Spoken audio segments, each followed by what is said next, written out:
Ah, vale. Yo ahí no, yo ahí no existe. Pero antes de Reina que no estaba. Sergio invece che sta? Sì, sì. No, Bangal es Però de...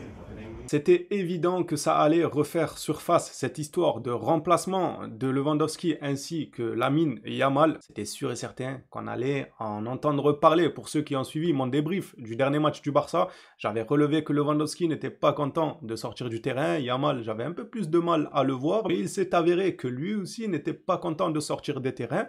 Dans ce fameux débrief où je ne dis que la vérité et simplement que la vérité, j'avais dit que c'est normal que les joueurs ne soient pas contents de sortir du terrain parce qu'ils veulent leur stat. Lewandowski voulait aller chercher son triplé. Ça ne m'étonne absolument pas que le gars veut rester sur le terrain. Par-dessus tout, je disais aussi que le coach, c'était à lui de prendre les décisions. C'est lui qui savait qui fallait faire souffler au vu des futures échéances et qui il pouvait laisser sur le terrain histoire de marquer un peu plus de buts.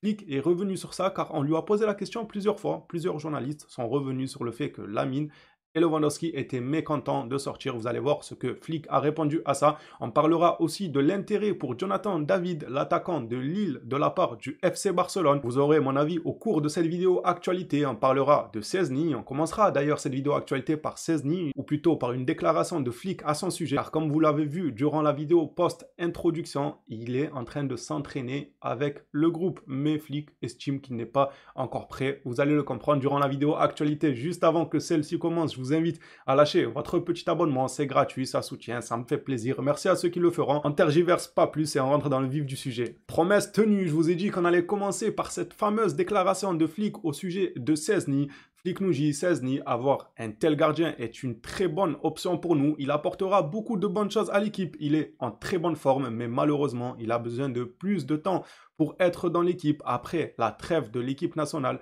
il aura sa chance. En gros, on ne verra pas Flick demain durant le match. D'ailleurs, au passage, je suivrai le match de demain, évidemment, du FC Barcelone. Par contre, je ne pourrai pas faire le débrief directement dans la foulée. Je le ferai quelques heures plus tard, je pense, comme une vidéo actualité, aux alentours de 20h, 21h, maximum 22h. Je reviendrai sur le match. Comme ça, au moins, vous êtes au courant. Si vous ne recevez pas la notification après le match, c'est tout à fait normal, je le ferai quelques heures plus tard. Ceci dit, reprenons l'actualité du jour. Donc Szczęsny, on ne le verra pas lors du match de demain. Il profitera probablement de la trêve internationale pour continuer à s'entraîner et se remettre un peu dans le bain. Alors, je le rappelle, le joueur est à la retraite depuis 3 mois. Il n'a plus foulé les terrains ni d'entraînement, donc c'est normal un peu qu'il se remette sur pied. Par contre, les bruits de couloir à Barcelone laissent entendre que Szczęsny est au top au niveau physique. Apparemment, il en a choqué plus d'un en entraînement. On ne dirait même pas qu'il revient de la retraite. On va pas se mentir, c'est bon à entendre. On reste toujours sur ce fameux poste de gardien de but, car oui, il est couvert pendant le reste de la saison par Szczęsny et Iñaki Peña. Par contre, dès l'été prochain, le Barça devra se pencher pour recruter un gardien. Moi, je vous l'avais dit avant la blessure de Ter Stegen que c'était sa dernière saison au Barça, du moins sa dernière saison où il n'a pas une réelle concurrence, parce que Peña, il n'est pas là pour le concurrencer, les gars. Je sais pas à quoi il sert ici, mais il ne concurrence certainement pas Ter Stegen. Je disais qu'il allait pas être titulaire la saison prochaine, mais que le Barça allait chercher un gardien, et ce, avant même sa blessure. Alors imaginez maintenant que le joueur a eu une grosse blessure, que le Barça a, entre guillemets, passé le cap de le changer, parce que mine de rien, c'est quelque chose. Tu te sépares de quelqu'un qui est au club depuis une décennie et tout, parfois tu peux avoir tendance à te dire, bon, vas-y, lui, il connaît le club, il a un minimum, je dis bien un minimum, il a un minimum de talent, il nous a montré de grandes saisons quand même à Barcelone, on va pas le nier non plus. Il a eu à faire pas mal d'exploits dans le club, ça c'est certain, donc vas-y, c'est pas une priorité le gardien. Mais maintenant qu'il a eu une grosse blessure, ces dernières saisons, il a du mal à joindre les deux bouts, ça a poussé le Barça à aller chercher dans l'urgence un gardien. Je pense qu'ils vont rester sur cette lancée et dès cet été, s'ils ne prolongent pas Szczęsny d'une saison, car tout peut arriver, Szczęsny peut probablement prolonger d'une saison. On n'en est pas là et je n'en sais rien à vrai dire, mais une chose est sûre, c'est que le Barça, maintenant qu'ils ont arraché ce pansement-là de Ter Stegen, carrément c'est lui-même qui a arraché ce pansement-là qui le lie avec le Barça, je pense qu'ils vont rester sur cette lancée et aller chercher un autre gardien. Et Mig Rico nous rapporte à propos de ça que Deco aurait suivi le match entre Porto et United pour surveiller Nico Gonzalez et Diogo Costa dont le contrat expire en 2027 et dont la valeur marchande est de 45 millions à l'heure actuelle. La réalité de Barcelone est que la saison prochaine, ils auront besoin d'un gardien de premier ordre. Vous l'aurez compris, le Barça continuera sur sa lancée et sa recherche de gardien de but. Revenons sur les déclarations de Flick qui nous parle de ce dernier match avant cette fameuse trêve internationale. D'ailleurs, il a parlé aussi des joueurs convoqués en espérant qu'ils ne reviennent pas cassés en deux déjà, qu'on a besoin de les reposer. C'est bon, la trêve internationale fait tourner, frérot, t'es pas obligé de prendre les joueurs du Barça. Au pire, tu les sélectionnes histoire de dire, je les ai sélectionnés, histoire de satisfaire un peu les supporters de la sélection qui aimeraient voir ces gros noms-là appelés dans leur sélection, mais ne leur fais pas jouer 90 minutes. Sérieusement, les matchs internationaux là, j'espère qu'ils joueront une vingtaine de minutes dans la rotation en fin de match et qu'ils ne reviendront pas carbonisés du côté du Barça. Flick nous parle des fameux 3 points qu'on pourrait garder en avance durant cette trêve internationale en gagnant le match de demain bien sûr. Aborder la pause avec 3 points est la meilleure chose qui puisse nous arriver d'un autre côté. Je ne veux même pas penser à la défaite, je suis sûr que l'équipe fera de son mieux. Nous sommes arrivés à la fameuse polémique, les gars, je grossis l'histoire, ce n'est pas vraiment une polémique. C'est pas pour autant qu'on ne va pas en parler non plus, parce que ça fait parler du côté de la presse et des médias, et moi je suis content que cette histoire se profile comme ça et que Flick déclare ce genre de choses. C'était ma façon de voir les choses durant mon débrief. Encore heureux que je suis content quand le coach confirme ça. Avez-vous parlé à Lewandowski et Yamal lui postant comme question quant à leur mécontentement après le changement dans le match des Young Boys, vous savez, les petits enfants de Berne là qui jouaient dans un parc et Lewandowski et Martinez, des grands tontons, ils sont rentrés leur chipper le ballon pour leur mettre une manita. Oui, je parle de eux. Ce à quoi Flick répond, c'est normal, chaque joueur veut jouer 90 minutes, mais je suis l'entraîneur, je fais ses choix et ils doivent l'accepter. Merci, mais merci monsieur Flick. Évidemment, tu es l'entraîneur, nous on t'a donné la VAR directement dans le débrief.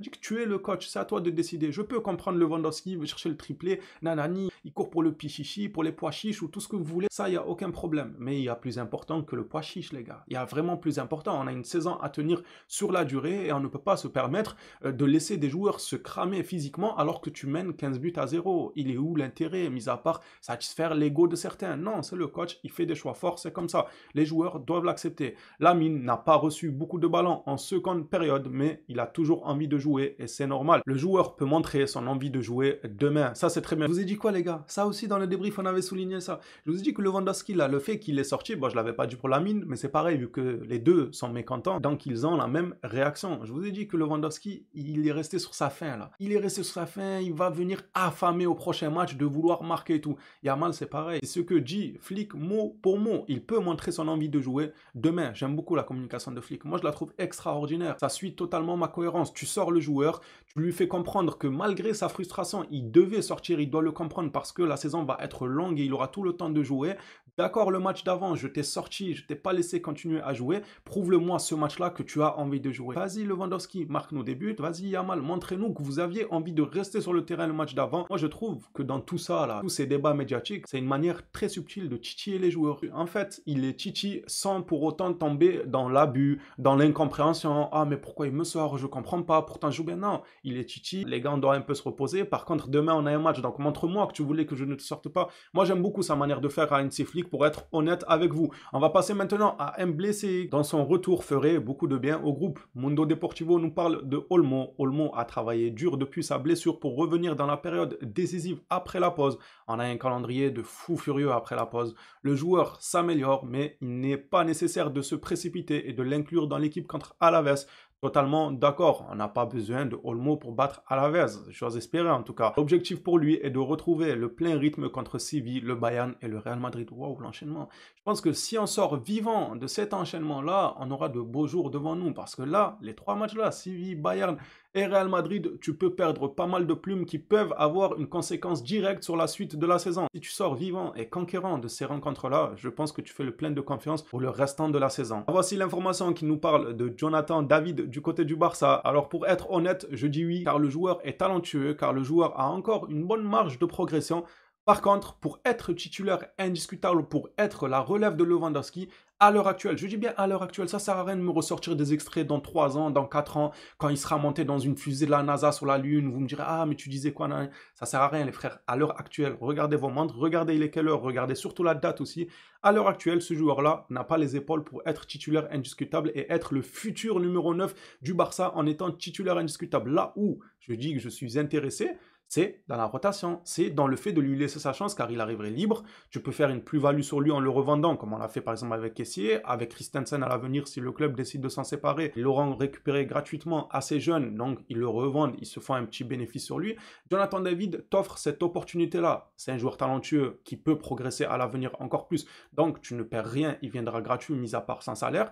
Tu pourras par la suite le revendre, ou bien il confirmera son talent, il fera grandir son talent, et ça sera le 9 titulaire au FC Barcelone. C'est tout ce que je lui souhaite parce que c'est un joueur talentueux. C'est juste qu'à l'heure actuelle, pour moi, c'est pas un titulaire indiscutable au Barça, David. Non, et puis quoi encore? Ça ne peut pas être le titulaire indiscutable à l'instant T au FC Barcelone. Si à l'avenir il progresse et qu'il le devient, eh bien, c'est tout ce que je lui souhaite. Dites-moi, vous, votre avis, les Blaugrana, ça m'intéresse. Jonathan David, qu'en pensez-vous? Gratuitement, vous prenez ou pas? Vous avez des doutes sur lui ou bien vous faites confiance à son talent? Est-ce que vous lui faites confiance pour être titulaire indiscutable directement? Moi, vous avez eu mon avis qui était très sincère. C'est vraiment ce que je pense. Pour terminer cette vidéo actualité les phénomènes, on va finir sur la liste des convoqués pour le match de demain. Voilà, je vous laisse mettre pause comme d'habitude, histoire de voir joueur par joueur pour ceux à qui ça intéresse. Après tout ça, la vidéo actualité s'achève ici. Merci à tous ceux qui s'abonnent, ça fait extrêmement plaisir. On s'approche à grands pas des 70 000 abonnés. Merci à tous pour votre soutien. Hâte de voir vos réactions dans les commentaires. On s'attrape à la prochaine vidéo. D'ici là, prenez soin de vous les phénomènes.